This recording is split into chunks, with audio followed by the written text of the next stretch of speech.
essa cena, né? Deus, então, começa a dar a ordem para a serpente, daquilo que vai acontecer com ela, e o que vai acontecer com o filho da mulher, que um dia esmagará a cabeça da serpente. Após isso, irmãos, é traçado na Bíblia, nas Escrituras, 2 caminhos.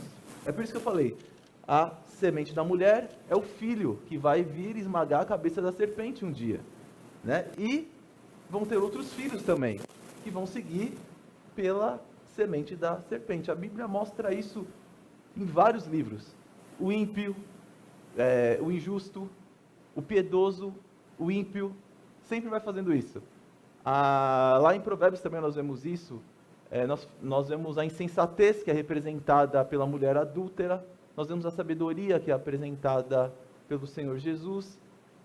Ambos estão chamando a atenção de um jovem para seguir um caminho vai levar para a morte, é a semente da serpente, um caminho vai levar para a vida, é a semente da mulher. Tá bom? Então aqui na carta, o que ele vai fazer? Assim que nós começarmos a estudar ela, nós vamos perceber, isso daqui sim pertence à carta, tá? Eu peguei esses adjetivos aqui, que ele usa na carta. Então ele vai chamar de fiéis, de cristãos, de filhos de Deus. Quem são esses? Os que pertencem à semente da mulher. Marcelo, está escrito semente da mulher em primeira carta de João? Não está. Mas eu quero pegar esse raciocínio da Bíblia toda. Tem 2 vertentes, tá? O caminho que vai levar para a vida dos filhos de Deus, dos eleitos de Deus. O caminho que vai levar para a morte são aqueles que pertencem a Satanás, que não são eleitos, que não são salvos, que permanecem nos seus delitos e pecados, tá bom? Então, vamos pensar na carta dessa forma, tá? Então, os fiéis, os cristãos, os filhos de Deus, pertencem à mesma classe. Desse lado, falsos mestres, filhos do diabo, separatistas, tá? Eles estavam causando divisão ali na igreja de Éfeso, no qual João escreveu essa primeira carta, tá bom? Então, dada essa introdução, que eu falei que vocês já sabiam, mas só para a gente pensar dessa forma, tá? Quem que foi o autor da carta de João? João, filho de Zebedeu, irmão de Tiago, tá? Que era o apóstolo. Ele que escreveu essa carta de 1 João. Quando que foi essa carta? Quando que ele escreveu essa carta? Aproximadamente entre os anos 90 e o ano 95 depois de Cristo. Qual foi o destino dessa carta? As igrejas de Éfeso, tá bom? Ele escreveu essa carta para as igrejas de Éfeso e as igrejas que estavam ao redor também da igreja de Éfeso. Qual foi o motivo dessa carta? A recente partida dos falsos mestres. Eles tinham saído de lá, já. Mas antes eles tinham causado um pouquinho de confusão ali. Então ele está escrevendo, assim, com esse intuito. Depois que esses falsos mestres saíram, João então escreve essa carta.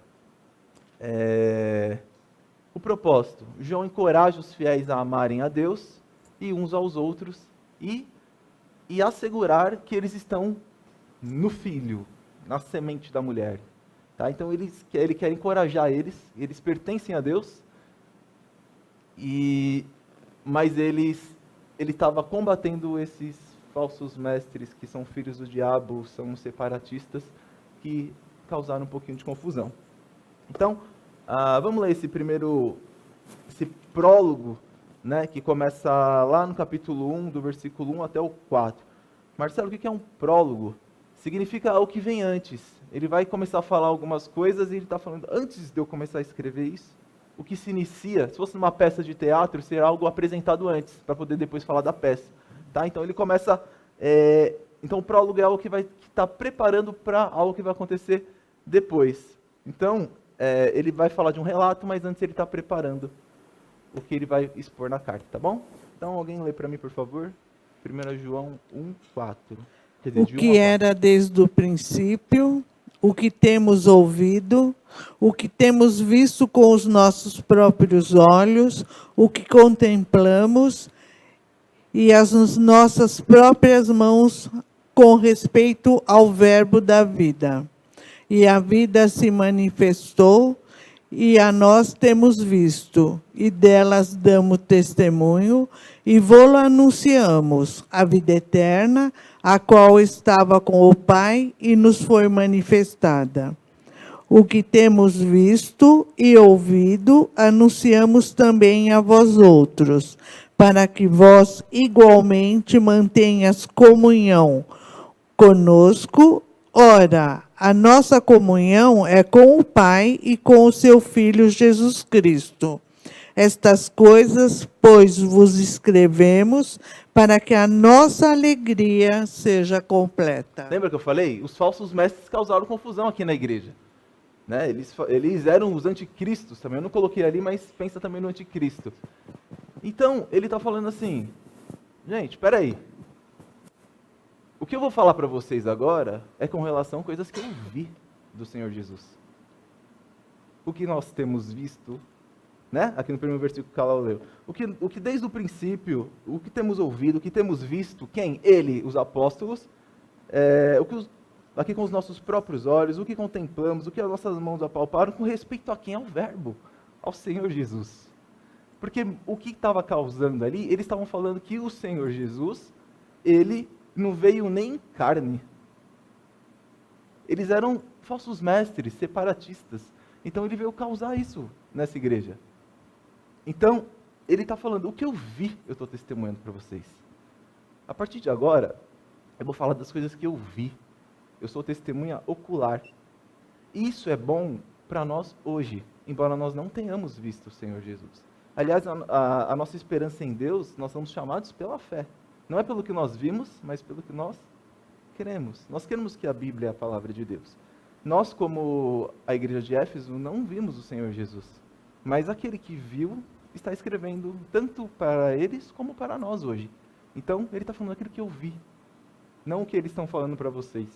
Não o que esses falsos mestres falaram sobre Jesus, mas o que eu estou falando para vocês. Eu vi. Então, ele está fazendo isso e ele está começando a carta dele dessa maneira. O pessoal do som, eu não sei se é a minha voz que está muito baixa. Ó, melhorou? Estou gritando agora. Estou gritando, antes foi um pouquinho mais alto. Pessoal do som, vocês conseguem aumentar só um pouquinho aqui o meu microfone? Porque eu acho que tá aí no fundo também, tá bem baixinho? Mas vocês ouviram o que eu disse, ou não? Tá, não preciso retornar nenhum ponto não, né? Então tá. Então ele começa apresentando esse prólogo ao que vem antes. Eu vou falar agora para vocês o que eu vou apresentar para vocês, tá? Eu vi o Senhor Jesus. Então, o que ele quer motivar esses filhos de Deus? Ele começa a primeira sessão, os verdadeiros fiéis andam na luz. Nós não vamos ler esses versículos, mas é uma sessão que é do primeiro capítulo, do versículo 5, vai até o segundo capítulo, versículo 2. Tá? Os verdadeiros fiéis andam na luz. Então, o texto é desenvolvido em termos de duas implicações. Do princípio de que Deus é luz. Então, ele fala lá no versículo 5, a partir desse versículo, ele vai colocar duas implicações sobre os filhos de Deus. Ora, a mensagem que da parte dele temos ouvido e vos anunciamos é esta, que Deus é luz e não há nele treva nenhuma. Então, ele está falando, Deus é luz e não há nele treva nenhuma. Deus não anda nas trevas. Deus, ele é a luz, ele é o Senhor de todas as coisas. Aí agora ele coloca a primeira implicação. Se dissermos que mantemos comunhão com ele, quem? Aquele que é a luz, com ele, e andarmos nas trevas, ou seja, olha o que ele está falando aqui no versículo 5. Ele está falando que Deus é luz e ele não anda em trevas. Aí ele está falando, a gente está falando que nós mantemos comunhão com ele, aqui no versículo 6, e andarmos nas trevas, as trevas que não compete, não tem nada a ver com aquele que é luz, nós somos mentirosos e não praticamos a verdade. Então aqui nesse versículo, ele está falando que os filhos de Deus, esses daqui, que são da semente da mulher, esses filhos, eles devem andar na luz. Isto é, conduzir suas vidas na esfera da justiça.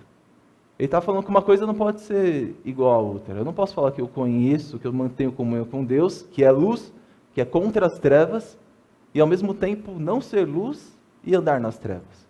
Está falando, essas duas coisas não combinam para os filhos de Deus. E ele continua aqui no 7. Se porém andarmos na luz, como ele também está na luz, mantemos comunhão uns com os outros, e o sangue de Jesus, seu Filho, nos purifica de todos os pecados.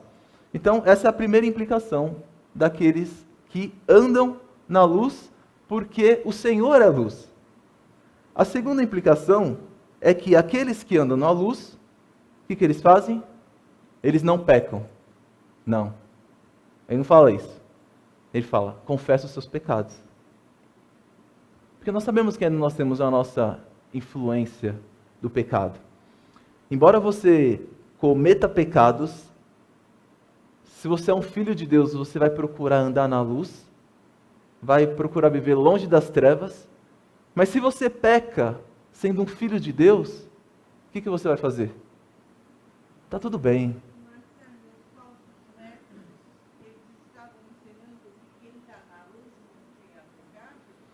Não, assim, não, eles não ensinavam, aqui está bem no começo da carta. Um deles era falar que Jesus, ele veio como espírito, nem carne ele veio. E depois a gente vai entender várias coisas. Ele está preparando um terreno para poder falar sobre o que eles estavam fazendo ali. Ele fala sobre o amor ao mundo, e mostra que todos esses daqui são o oposto dos filhos. Eles amam o mundo, eles se foram. A gente vai ver isso aqui um pouquinho mais para frente. Se eles fossem dos nossos, eles permaneceriam conosco. Ele vai falar um pouquinho mais para frente. Então, sempre a gente pensa nessa ideia de filhos de Deus. Mas legal que você falou isso, porque a gente volta naquele início que eu falei para vocês. Sempre vão pensar dessa maneira. Quem anda na luz? Os filhos. Quem anda nas trevas? Os que pertencem ao time aqui da semente da serpente. Tá bom? Então, o que os filhos fazem? Além deles andarem na luz e se desviarem nas trevas, aqui no versículo 9 ele diz, alguém lê para mim, por favor, no capítulo 1. Se confessarmos os nossos pecados, Ele é fiel e justo para nos perdoar os pecados e nos purificar de toda injustiça. Então, embora os filhos de Deus pequem, eles confessam seus pecados. Porque realmente, para aquelas pessoas que nasceram de novo, o pecado incomoda, né? Eu não sei se você, mas eu creio que a partir do momento que você conheceu a Cristo, você entrou em guerra com o pecado. A sua paz acabou, não foi? Porque antes você fazia as coisas e você falava, tudo bem. É como o mundo faz. Tá tudo bem. Isso não é errado. Mas a partir do momento que você conhece a Cristo e você vê que todas essas coisas vão contra a sua palavra, em obediência à serpente, e não o filho da mulher, quando a gente vê que todas essas coisas são pecados, assim, o pecado não incomoda? Fala, ai caramba, de novo. Aqueles que não são filhos de Deus, eles não falam, ai, de novo. Eles falam, não vou fazer, porque isso me agrada. Mas essa é a diferença daqueles que pertencem a Deus. Os filhos de Deus, eles lutam contra o pecado. E qual que é a resposta disso, embora eles caiam? Eles confessam seus pecados. Então nós temos essa promessa aqui do Senhor, que Ele vai perdoar os nossos pecados confessados. Então nós podemos nos achegar a Ele com segurança. Por quê? Porque no versículo 2 ele fala mais uma coisa sobre os filhos de Deus. A gente pode chegar com segurança porque, filhinhos, essas coisas vos escrevo para que não pequeis. Se todavia alguém pecar, temos o advogado junto ao Pai, Jesus Cristo justo. Então eu posso me achegar a Deus com segurança. Então ele pega esse versículo da luz e vai mostrando como os filhos de Deus vão agindo.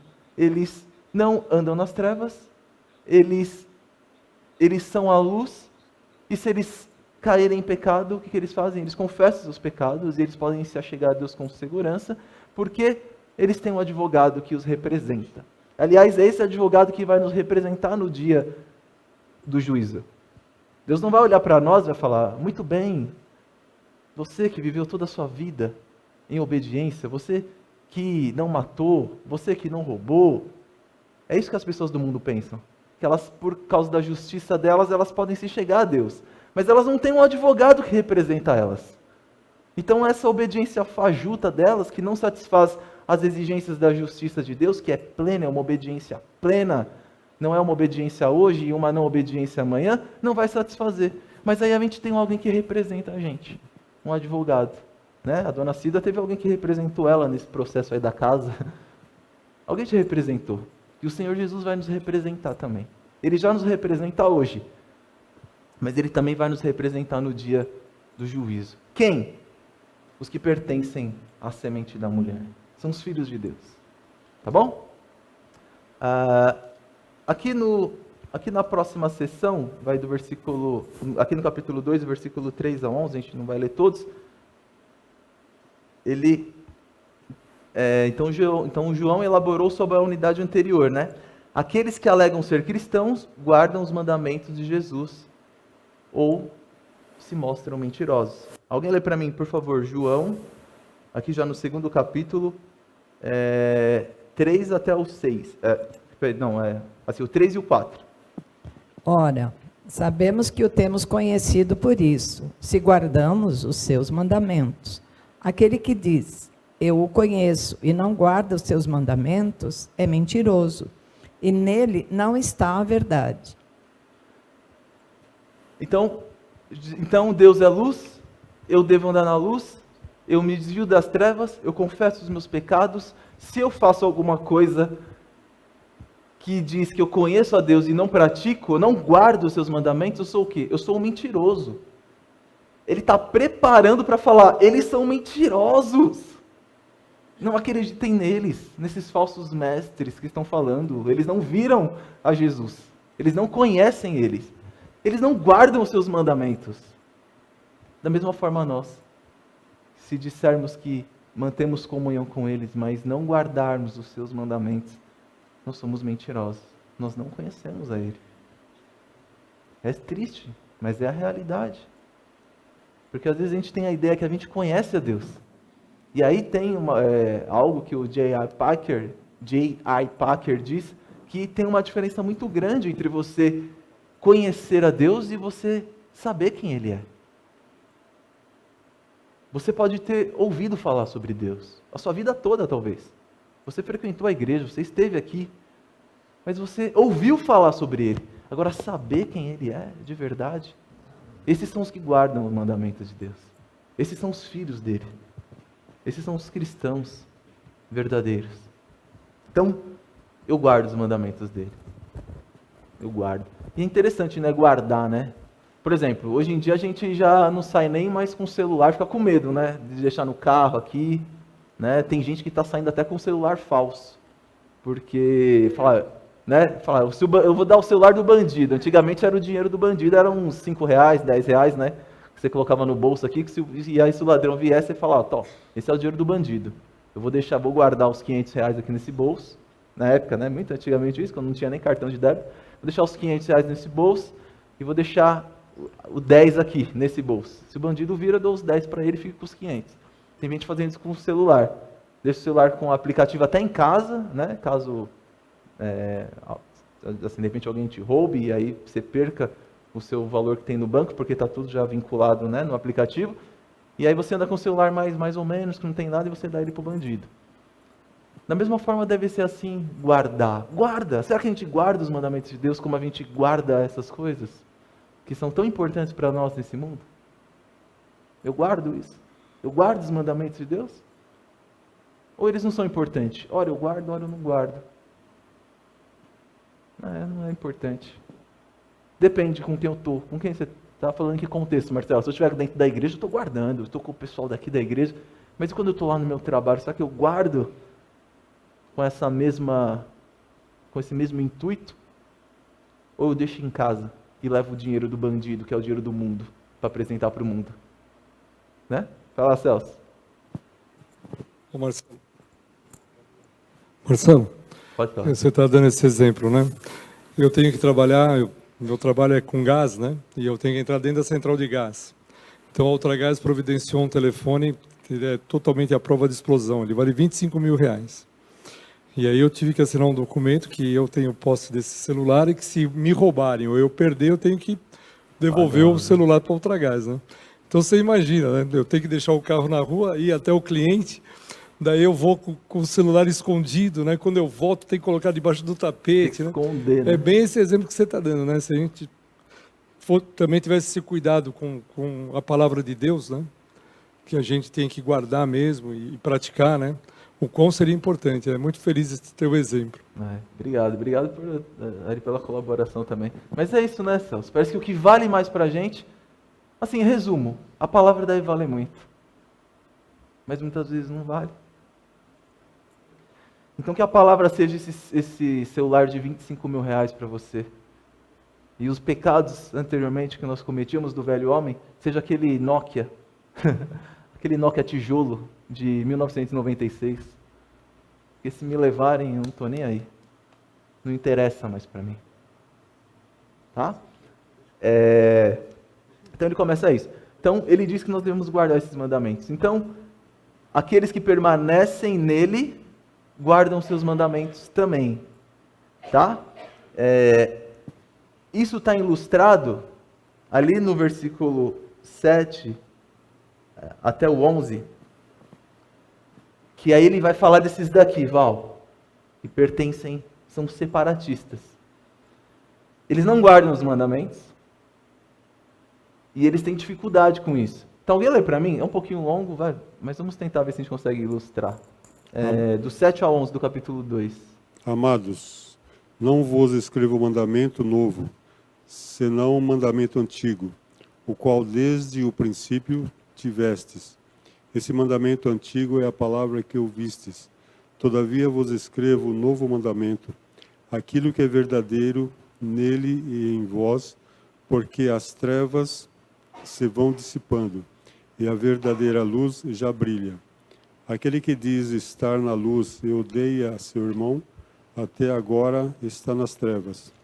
Aquele que ama o seu irmão permanece na luz, e nele não há nenhum tropeço.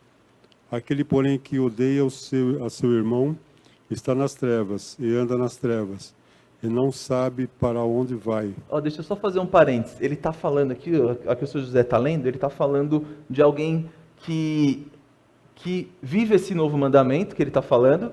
Aí ele está falando o que eles não fazem, eles odeiam o irmão. Ele está trabalhando em cima desse mandamento novo. Tá bom? Pode continuar, Sr. José. Aquele, porém, que odeia seu irmão está nas trevas e anda nas trevas, e não sabe para onde vai, porque as trevas lhe cegaram os olhos.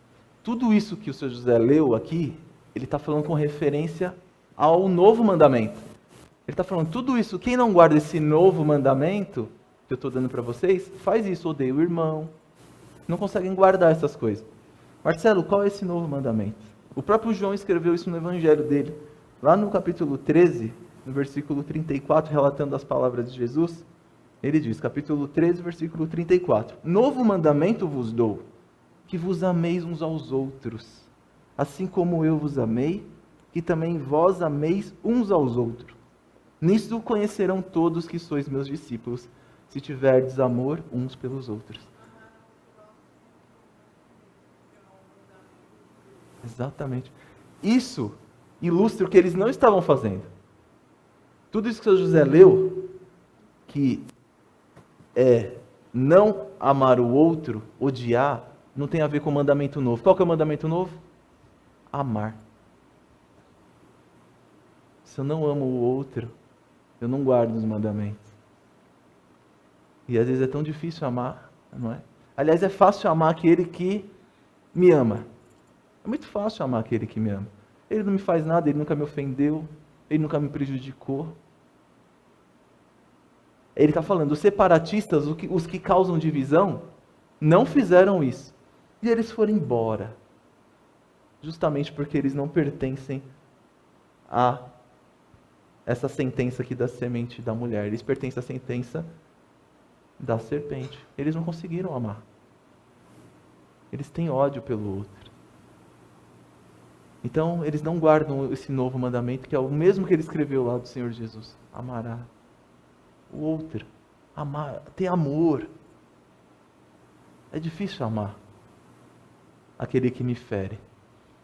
Mas se você pensar que a gente fere a Deus todo momento, Deus me ama e eu ofendo Ele e firo Ele a todo momento.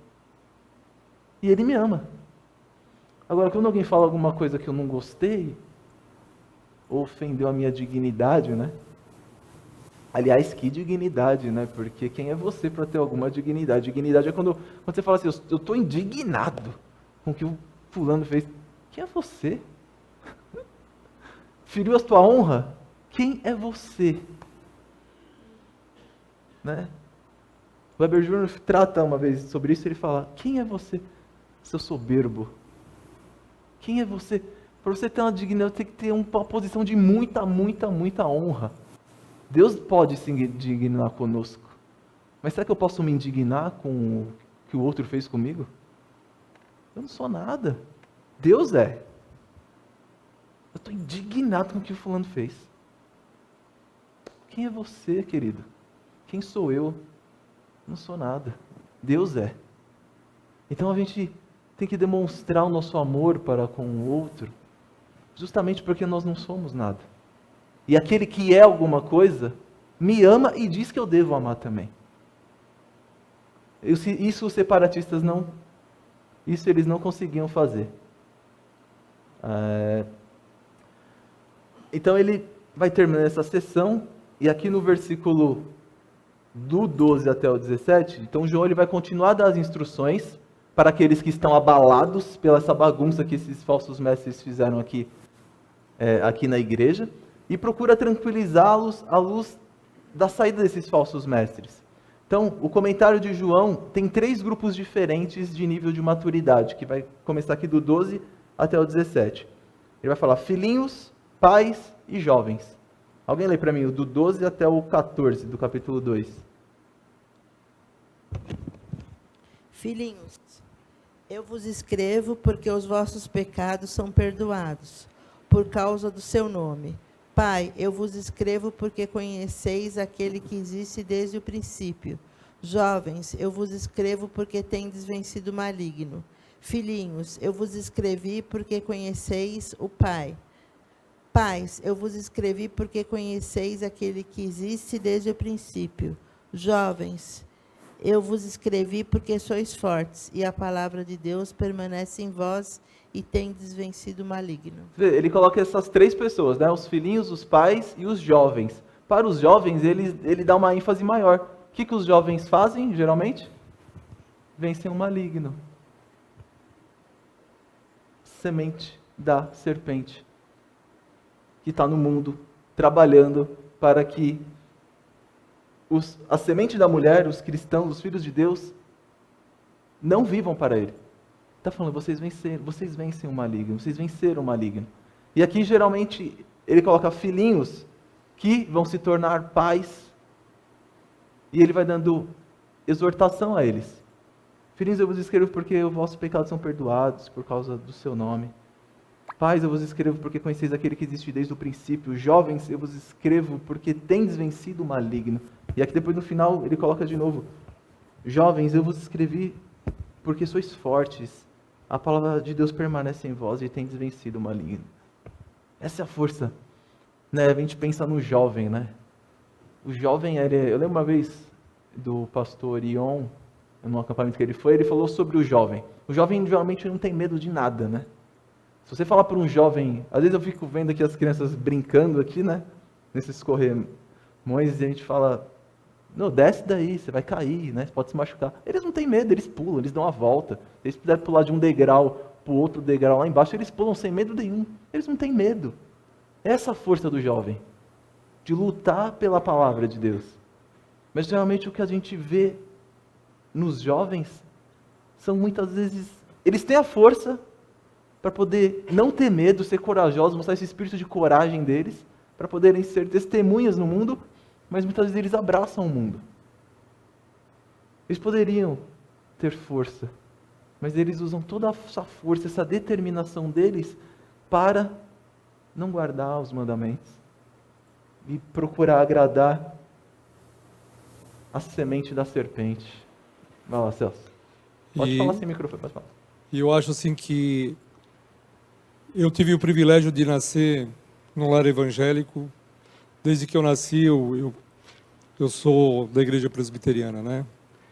E é incrível como, para os jovens que nascem na igreja, como eu entrei na faculdade aos 17 anos, e aí quando eu chegava no trem dos estudantes, né, os meus amigos contavam onde eles tinham ido, na sexta, no sábado, e aquilo me fascinava, né? Eu falei, meu, deve ser muito legal, né? Puxa vida, olha, que alegria que eles têm, né? Todo final de semana eles vão, né? E aí eu comecei a ir também, né, nesses lugares, né? E aí, assim, como você já colocou, né, a consciência da gente, né? Daí você para pensar assim, você fala, meu, se Jesus voltar agora, ele não vai passar por aqui, ele não vai me arrebatar, ele não vai me levar, né? Mas eu entendo hoje, né, eu tenho filhos jovens, né? Então eu vejo assim, né, que tenho sobrinhos jovens, criados dentro da igreja desde que nasceram também, e eles querem conhecer esse mundo, né? Eu tenho um cunhado que fala que quando os filhos dele vão para as festas, ele fica orando, não para Deus abençoar, porque ele sabe que naquele lugar onde eles vão estar, não vai ter bênção de Deus, mas que é para Deus livrá-los do mal. Celso, isso que você está falando, é essa vertente aqui, Celso. Do mundo que caminha dos filhos da serpente com a semente da mulher. Tudo isso daqui que a semente da serpente está lutando para que os filhos da semente da mulher não vivam para eles, mas que essas coisas distraiam eles nesse meio do caminho. Assim, se você olhar no mundo, até mesmo eu estava pensando na Disney esses dias, não sei se assim, todo mundo deve ter assistido o filme de Pinóquio. Vocês lembram daqueles meninos que queriam ir acho que era tipo uma festa, né? Eu não lembro agora a história direito, mas parece que eles estavam bebendo, eles tinham acesso a charutos, né? Na época mostrava, era isso, né? Bebida, né? Eles bebiam alguma coisa, tinha charutos, eles se divertiam. Até nisso tem essa advertência. E o que aconteceu com eles? Eles estavam preparando eles para ser o quê? Asnos, burros. E a Bíblia chama as pessoas não de burros, mas chama de tolos.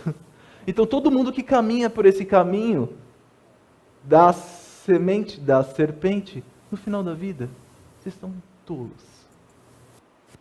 Embora pareça ser tão atrativo, né, para o jovem, mas eu quero ir. Aí o que ele aprendeu desde pequeno, do seu pai, da sua mãe, que o ensinou a guardar os mandamentos de Deus, começa a entrar em xeque. Não é tão importante. Vai para a faculdade, os professores começam com alguns assuntos muito filosóficos, até mesmo duvidando de Deus. E toda aquela experiência que ele ouviu do pai, e às vezes o pai não tem tanta instrução, e fala, mas meu pai nem tem instrução, meu pai nem se formou. Eu estou na faculdade, meu pai nem se formou, nem veio para a academia, eu que vim. Agora eu que sei das coisas. Eu e meu professor, e os meus colegas que pensam igual. Mas isso me lembra também que o Senhor Jesus disse que quando Pedro e os apóstolos pregavam, os mestres da lei olhavam e falavam, mas quem são esses que pregam a palavra e são iletrados?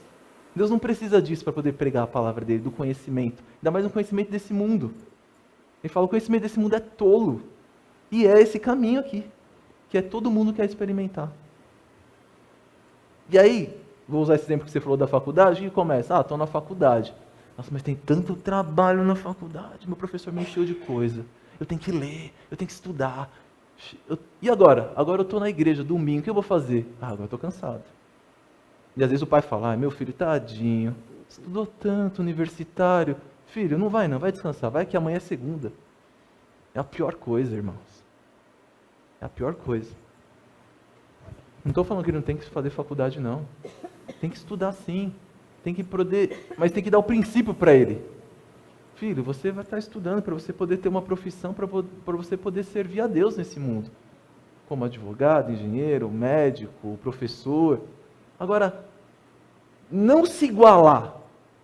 Porque ele fala assim, nossa, eu tenho trabalho na igreja, eu preciso ir para a igreja, eu preciso ir para a escola dominical. E eu não consegui estudar e nem fazer o trabalho direito, mas os meus colegas fizeram. Por quê? Porque eles não vão para a igreja. Eu preciso abandonar a igreja. Esse é o primeiro passo. Depois a vida começa a degringolar. Até que, pela misericórdia de Deus, essas pessoas forem filhos de Deus, pertencentes à semente da mulher, elas nunca vão escapar da mão de Deus. Mas é um perigo que o mundo apresenta, né? E tem tantas coisas que atraem o mundo. E essa é a próxima sessão. Após ele falar tudo isso, ele apresenta os filhos do versículo 15 ao 17. Lembra-se? Ele está falando sempre dos falsos mestres, os filhos do diabo, os separatistas, e está fazendo um contraste com os fiéis, os cristãos, os filhos de Deus. O que eles não devem fazer, então, esses, para não... que é diferente disso? Versículo 15 ao 17. Não ameis o mundo, nem as coisas que há no mundo. Se alguém amar o mundo, o amor do Pai não está nele.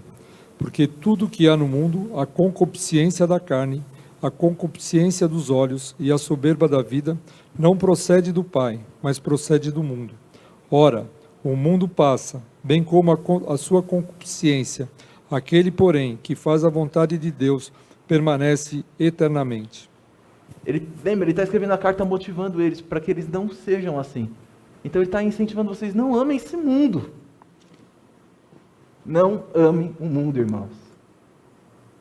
Lembra? Ele está caminhando, está te incentivando a você se desviar da semente da mulher e amar as coisas desse mundo. Ele está falando, não ame o mundo. O mundo passa.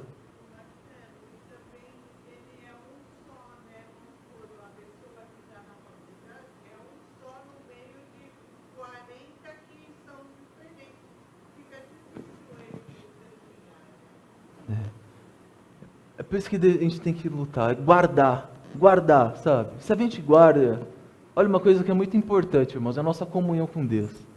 Não uma comunhão fajuta, não estou falando que vir à igreja é fajuto, mas você só vir aos domingos e você vai criando isso numa rotina. Estou falando de a gente caminhar com Deus todos os dias da nossa vida. E a gente guarda esses mandamentos. E a gente vem à igreja aos domingos porque eu quero adorar esse Deus que me criou, que esteve comigo, não hoje, que é domingo, mas esteve comigo desde segunda. E como eu fui aplicando essas coisas, as verdades na minha vida, na terça, na quarta, na quinta, agora eu quero vir santificar e guardar. Não vir, embora a gente se conheça as pessoas, e a gente vai fazendo amizade aqui, porque as pessoas são boas ali, são tão legais ali da igreja, e tem tantas atividades. Aqui, irmão, não pode ser um clube. Mas a gente deve caminhar juntos. Não estou falando que é errado a gente ter amizades e fazer coisas aqui, jogar bolas juntos, fazer participações. A Ruth convidou todo mundo para comemorar o aniversário dela, lá assistindo o filme do The Chosen, né? Todo mundo que comprou o ingresso, né? Vamos deixar um parênteses aqui. Quem não comprou, né? Ainda pertence à semente da mulher quem não comprou, tá? Mas não vai assistir o filme junto com eles. Tá bom? Então, não amar o mundo. Quem ama o mundo? A próxima sessão, do versículo 18 até 27, a gente não vai ler tudo, mas são os separatistas, que ele começa aqui, ó. Aqui no versículo 18. Filhinhos, já é a última hora, e como já ouviste que vem o anticristo, ele chama eles de anticristo. Como vem o anticristo, também agora muitos anticristos têm surgido, pelo que conhecemos que é a última hora. Eles não são do nosso meio. Entretanto, eles saíram do nosso meio, entretanto, não eram dos nossos. Porque se tivessem sido dos nossos, teriam permanecido conosco. Todavia, eles se foram para que ficasse manifestado que nenhum deles é dos nossos. Eles nunca foram dos nossos. Eles estiveram aqui. Eles causaram bagunça, causaram confusão, mas eles nunca foram dos nossos. Quem são esses? São os mesmos que amam esse mundo, são os mesmos que não conseguem guardar os mandamentos porque odeiam o próximo, são os mesmos que não confessam os seus pecados, são os mesmos que não andam na luz porque Deus está na luz. Esses são os filhos do diabo, os separatistas, os falsos mestres. Eles nunca foram dos nossos, eles se foram. E agora que eles se foram, eu estou acalmando vocês, estou escrevendo para vocês essa carta. É isso que João está fazendo aqui. Então, agora ele vai falar sobre, aqui no capítulo 3, aqui no versículo 6, ele vai falar: todo aquele que permanece nele não vive pecando. Ele está repetindo a mesma coisa. Todo aquele que vive pecando não viu nem o conheceu. Aí alguém lê para mim do versículo 7 até o versículo 10. Filhinhos, não vos deixeis enganar por ninguém. Aquele que pratica a justiça é justo, assim como ele é justo. Aquele que pratica o pecado procede do diabo, porque o diabo vive pecando desde o princípio. Para isso se manifestou o Filho de Deus, para destruir as obras do diabo.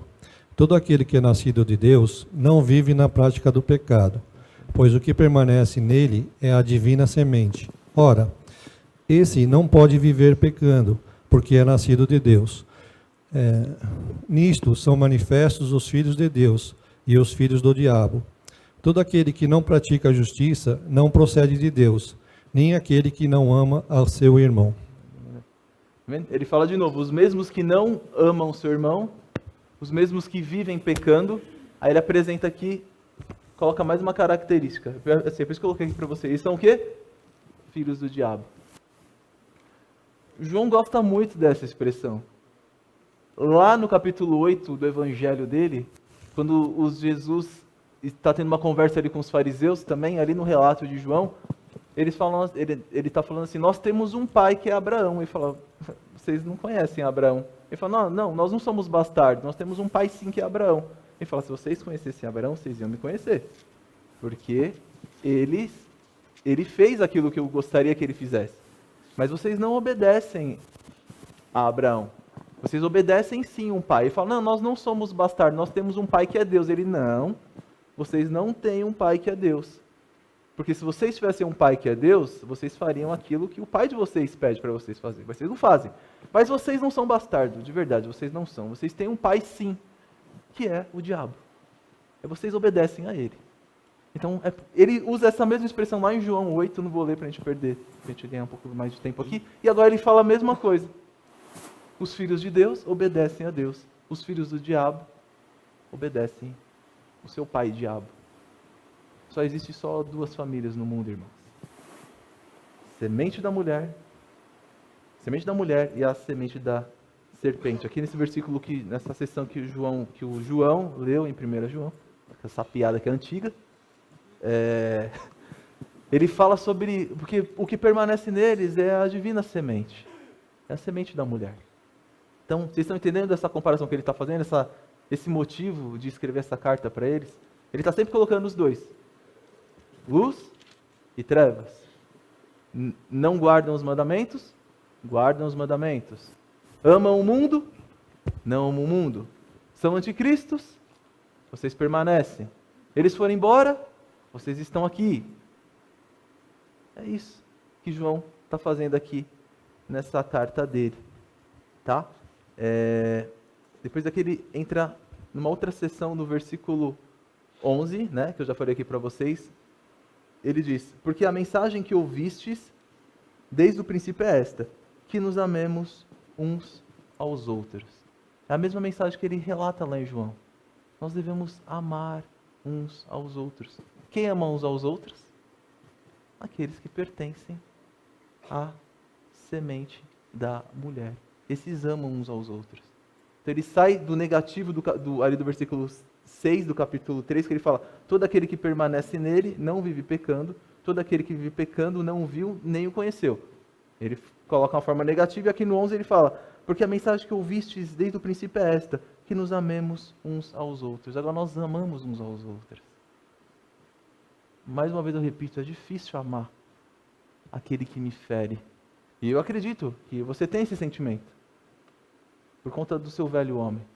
Mas o que você pode fazer agora é, eu posso amar. Para o mundo, como esse exemplo que o Celso deu, que ele falou da faculdade e daquelas pessoas que estão ali, né, convivendo naquele ambiente que é tão bom e é tão agradável, as pessoas querem conhecer, para eles isso que a gente está falando é completamente absurdo. Por que é absurdo? Porque eles não ouvem o pai deles. Você e eu temos o privilégio de ouvir o nosso pai agora, através da palavra dele. E o que o nosso pai quer? Nós andemos na luz como ele está na luz, que nós guardemos os mandamentos dele. Eles não ouvem. Eles não ouvem.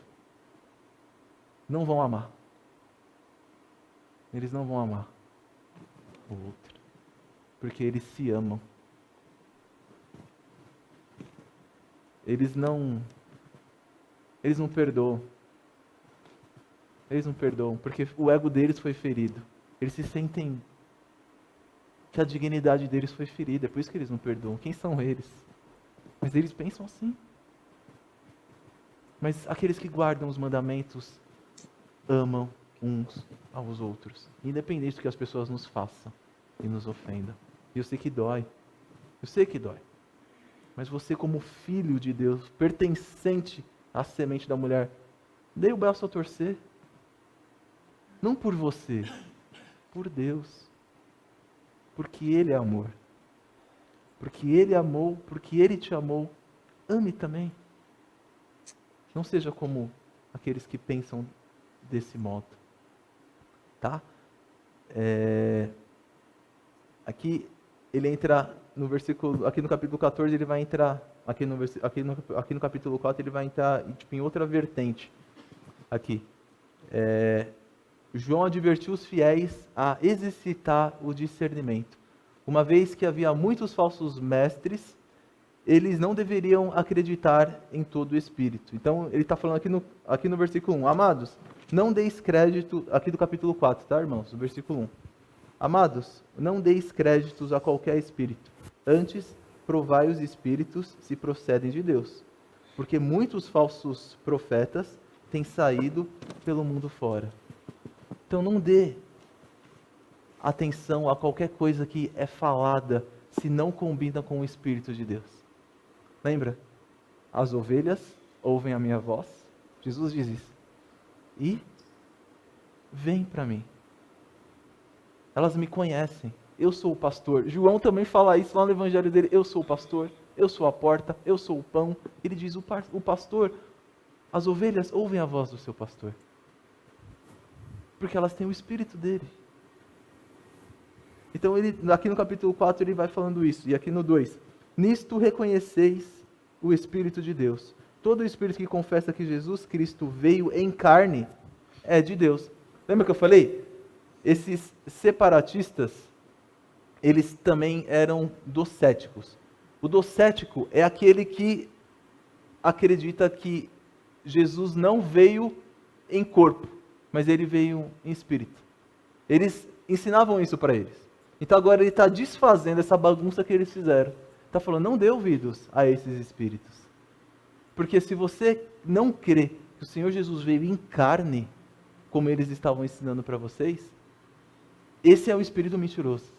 O espírito da verdade é aquele que acredita nisso. Ele fala aqui no 2, nisto reconheceis o Espírito de Deus. Todo o espírito que confessa que Jesus Cristo veio em carne é de Deus.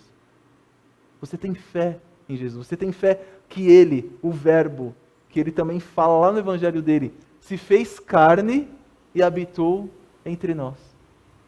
E viveu toda a nossa vida. Essa é a fé que nós temos no Senhor Jesus.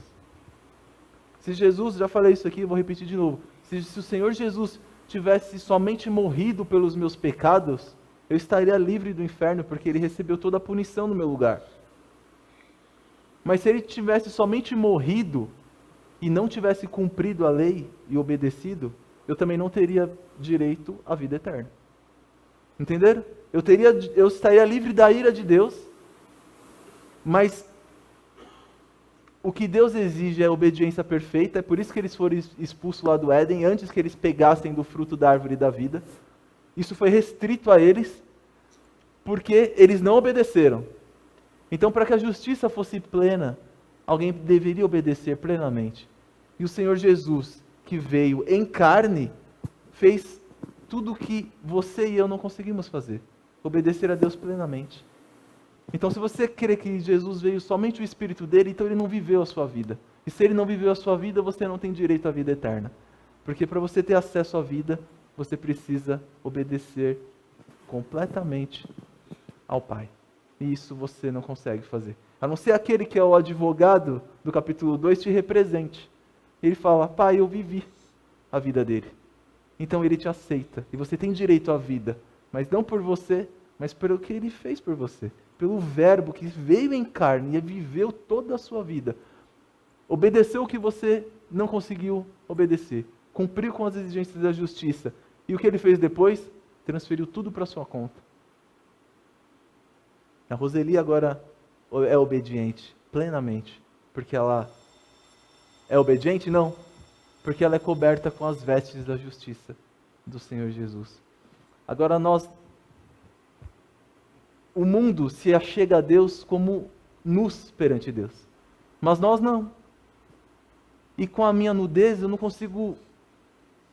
Deus não vai aceitar, mas com as vestes da justiça que eu recebi do Senhor Jesus, Ele me aceita agora. Tem obediência em você.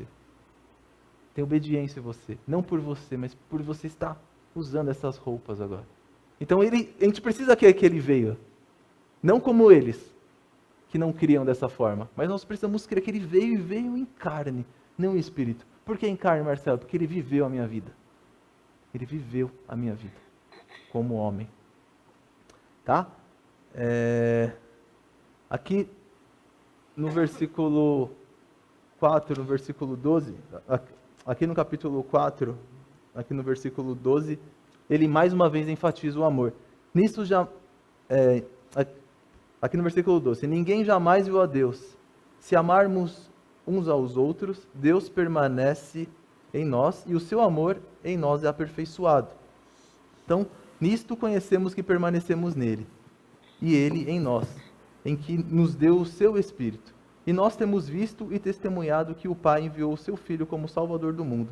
Aquele que confessa que Jesus é o Filho de Deus, Deus permanece nele e ele em Deus. Então nós permanecemos em Deus, porque ele nos deu porque ele nos deu o seu Santo Espírito. E porque ele nos deu o seu Santo Espírito, e ele é amor, é que eu consigo agora amar o outro. Não é porque é algo que vem de mim mesmo, mas se eu permaneço nele, que é a luz, e ele é o amor, por eu permanecer nele, e ele é o amor, eu também consigo agora amar o outro. É isso que João está falando aqui, na sua carta.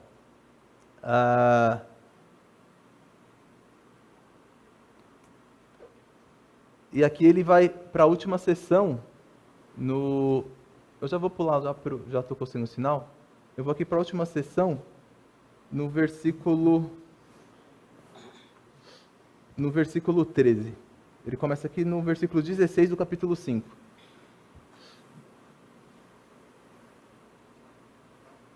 Alguém lê para mim, por favor, aqui do 14 até o 16. E esta é a confiança que temos para com Ele, que, se pedirmos alguma coisa segundo a sua vontade, Ele nos ouve. E, se sabemos que Ele nos ouve quanto ao que lhe pedimos, estamos certos de que obtemos os pedidos que lhes temos feito.